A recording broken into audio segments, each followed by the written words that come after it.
एक गांव में बहुत पुरानी झोपड़ी थी। उसमें एक भयानक चुड़ैल रहती थी। चुड़ैल के पास बहुत से जंगली जानवर थे।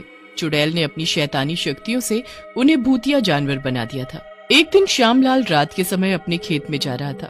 ला ला ला ला ला ला ला ला ला ला ला ला ला ला हाँ भैया ला ला ला ला ला ओ भैया ला ला ला ला ला जल्दी से खेत का काम खत्म कर लूं, फिर घर जाकर गर्मा गर्म रोटी खाऊंगा।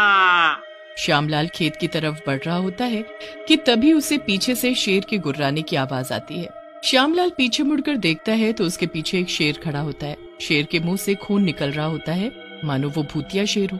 श्यामलाल शेर को देखकर चिल्लाने लगता है और धीरे धीरे पीछे की तरफ चलने लगता है।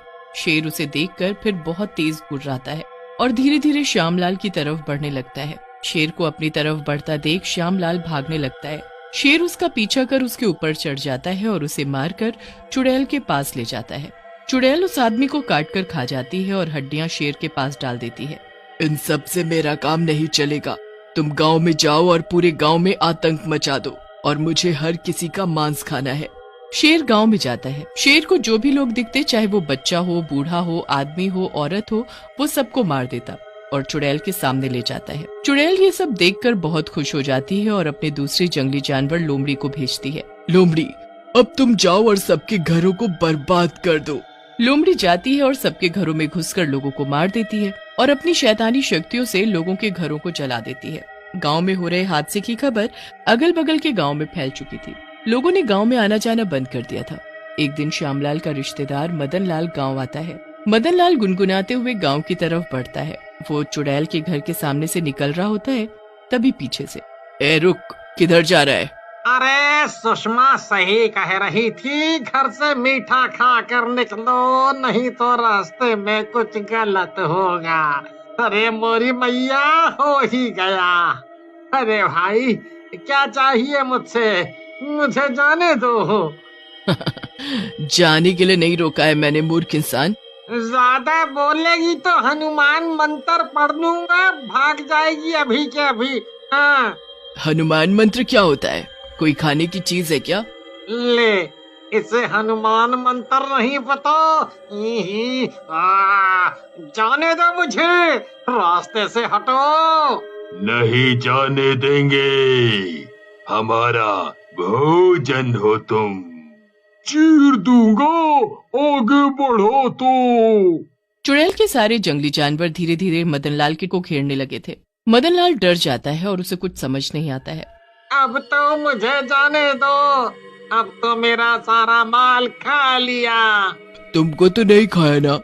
जानवरों, इसे मेरी गुफा में लाओ। सारे जानवर मदनलाल को मारकर चुड़ैल की गुफा में ले जाते हैं। इन सब से मजा नहीं आता है, अब हमें नए गांव जाना चाहिए। जाओ, तुम लोग सारे गांव में फैल जाओ और जिस गांव में लोग ज्यादा होंगे हम वहीं जाएंगे। जाओ अब। चुड़ैल के जंगली जानवर चारों ओर गांव देखने जाते हैं। उनको भागलपुर नाम का एक गांव दिखता है जहां ढेर सारे लोग, उनके फलों के बगीचे होते हैं। चुड़ैल अपने जानवरों को लेकर गांव के पीछे एक टूटी बांस की झोपड़ी के पीछे छिप जाती है। सुबह जैसे ही चुड़ैल उठती है, अपने जानवरों को आवाज लगाती है, पर कोई नहीं आता है। चुड़ैल डर जाती है और बाहर आंगन में देखती है, वहां भी कोई नहीं होता है। थोड़ी देर में सारे जानवर लौटकर झोपड़ी को आते हैं। कहाँ थे तुम सारे? कब से आवाज लगा रही हो और मुझे बिना बताए तुम लोग बाहर चले गए। उन लोगों ने तुम्हें अगर ऐसे भूतिया रूप में देख लिया तो वो तुमको जिंदा नहीं छोड़ेंगे। मुझे तो मीठी मछली की सुगंध आ गई थी तो मैं मछली खाने चला गया। कितनी सारी मछली थी वहाँ। सुनो, तुम गांव में जाओगे रात के समय और गुर्राने की तेज आवाज करना, जिससे उनके कानों में दर्द हो जाए और वो तड़प जाए तुम्हें बाहर देखने के लिए। तुम्हारी सरसराहट लोगों को मजबूर कर दे घर से निकलने के लिए, इतना नाक में दम कर देना। बाकी भालू, तुम मेरे बैठने का इंतजाम करना। चलो लग जाओ अब। सारे जंगली जानवर चुड़ैल की बात मानकर रात होने का इंतजार करते हैं।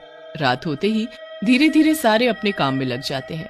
भालू चुड़ैल को एक पेड़ के नीचे चारपाई पर बिठा देता है। शेर और सांप लोगों के घर जाकर अपनी आवाज से उन्हें बाहर आने पर मजबूर कर देते हैं।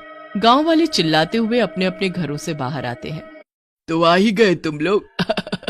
स्वागत करो मेरा। मैं तुम्हें अरे गांव की रखवाली करने आई हूँ। गांव के लोग हैरानी से चुड़ैल को देखते हैं और कांपने लगते हैं और लड़खड़ाई आवाज में कहते हैं, क्या चाहती हो तुम हमसे? हमें क्यों परेशान करने आई हो? बोला ना तुम्हारी रखवाली करूंगी मैं और मेरे ये जानवर। अब तुम लोग मेरी निगरानी में रहोगे। इतना कहकर चुड़ैल वहां से उड़कर चली जाती है और उसके भूतिया जानवर गायब हो जाते हैं। गांव वाले बहुत परेशान हो जाते हैं। फिर अगली सुबह सब लोग काम पर चले जाते हैं। कोई खेती करता है, कोई दुकान चलाता है। सभी आदमी के जाने के बाद उनकी औरतें घर में अपना अपना काम करने लगती हैं। रघुलाल की पत्नी कुएं से पानी भरने जाती है। चुड़ैल की लोमड़ी उसके पीछे लग जाती है। रघुलाल की पत्नी पानी भर रही होती है, तभी पानी में उसे लोमड़ी की परछाई दिखती है। वो डर से पीछे मुड़कर देखती है, पर पीछे कुछ नहीं होता है। लंबी सांस लेकर वो फिर पानी भरती है। तभी पीछे से लोमड़ी उसके ऊपर चढ़कर उसे मार देती है। उधर रघुलाल अपनी पत्नी का इंतजार कर बौखला रहा था। शाम हो गई, पर उसकी पत्नी नहीं आई तो वो सबके साथ उसे ढूंढने जाता है। तो पता चलता है कि वो मर गई और उसके ऊपर जंगली लोमड़ी के निशान है। ये सब देख रघुलाल का खून खौल उठता है और वो पता करते हुए चुड़ैल की झोपड़ी में चला जाता है। ए चुड़ैल, बाहर आ। देख तेरी लोमड़ी ने क्या किया मेरी पत्नी के साथ। बाहर आ। क्या हुआ? क्या दिक्कत है? मेरी पत्नी को मार दिया। मेरी पत्नी को मार दिया तेरी चुड़ैल ने। तो क्या हुआ? हम तुम्हारी रखवाली कर रहे हैं, थोड़ा खा पी लिया तो क्या गुनाह किया? जाओ, तुम घर जाओ। रघुलाल चुड़ैल को मारने की कोशिश करता है। चुड़ैल वहीं अपने लंबे नाखूनों से रघुलाल को मार देती है। ये खबर सुन के रघुलाल के आसपास के लोग चौकन्ना हो जाते हैं। रात के समय कोई बाहर नहीं निकलता और चुड़ैल की झोपड़ी के पास कोई जाता भी नहीं। बहुत दिन हो गए, कोई निकला नहीं इधर से। अब तो भूख लगने लगी है, कुछ तो करो। लोमड़ी, शेर, सांप, भालू। मैं चालाक हूँ, मुझे भेजो, सब इधर ही भाग कर आएंगे। भूलो मत, चालाक तुम्हारी प्रजाति थी पर तुम नहीं हो। बुद्धू हो तुम और कुछ नहीं। ये सुनकर लोमड़ी को गुस्सा आ जाता है। तेरी ये जरूरत कि चुड़ैल होकर तू मेरा मजाक बनाए? तुझे तो मैं मार दूंगी आज। लोमड़ी चुड़ैल के ऊपर चढ़ जाती है और उसे मारने लगती है। बचाओ बचाओ! अरे मूर्ख शेर, देख क्या रहे हो? अरे भगाओ इसे, ये मार देगी मुझे। लोमड़ी छोड़ दो, जाने दो। जाओ, तुम जो काम करने जा रही थी वो करो। भूख लगी है हम सबको। मैं जाऊंगा तो लोग वैसे ही नहीं आएंगे। लोमड़ी अपनी शक्ल बिल्कुल मासूम बना लेती है और चिल्लाने लगती है, कोई तो अंगूर तोड़ दो, मुझे भूख लगी है। पेड़ के बगल में एक छोटा घर होता है। लोमड़ी की आवाज उस घर में जाती है। घर के लोग खिड़कियों से देखते हैं कि एक मासूम लड़की अपना खाना ढूंढ रही है। उन्हें लगता है क्यों न इसकी मदद कर देते हैं। वो लोग लोमड़ी की मदद करने घर से बाहर आते हैं। लो, हम मदद कर दे कुछ। जरूर, आप लोग मेरा पेट भर दो, फिर मैं चुड़ैल का। घर वाले बेल पर लगे अंगूर लोमड़ी को खिला देते हैं। लोमड़ी अंगूर खाकर धीरे धीरे उनकी तरफ बढ़ती है और उन्हें मार देती है। फिर आवाज लगाती है अपने सारे जंगली जानवर और चुड़ैल को।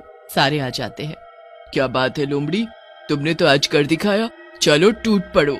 सारे उनको खाकर वहाँ से चलने लगते हैं। तभी भालू कहता है, मेरा इन सब से पेट नहीं भरेगा, मुझे कुछ और भी चाहिए। पर हिस्सा मुझे भी चाहिए उसमें। जिस हाल में जी रहा है ना, वो मेरी वजह से है, वरना तुझे तो लोगों ने पीटकर कब का बाहर निकाल दिया था। अब जाओ और जो भी खाए मेरे लिए भी ले आना। रात को चुड़ैल गांव में आती है। कहाँ मर गए सारे, बाहर आओ। कोई बाहर नहीं आता। फिर वो शेर को दहाड़ने को कहती है। शेर की दहाड़ से कुछ लोग बाहर आते हैं। वो लोग बहुत डरे हुए होते हैं और हाथ में मशाल लिए आते हैं। बाकी सब कहाँ हैं? आज मेरी दावत है इस गांव में और तुम लोग आलस कर रहे हो आने में। वहीं गांव की एक औरत बोलती है गुस्से में, चुप रह, पहले तो हमारे परिवार को खा गई, अब बोलती है सारे आओ। कोई बचेगा तभी तो आएगा, सबको तो तू खा गई है। झूठा इल्जाम नहीं लगा मुझ पे, मैं तो आज खाने को तैयार होके आई हूँ। अच्छा, तो पूछ अपने भूतिया जंगली जानवरों से, क्या इन्होंने नहीं खाए हमारे लोग?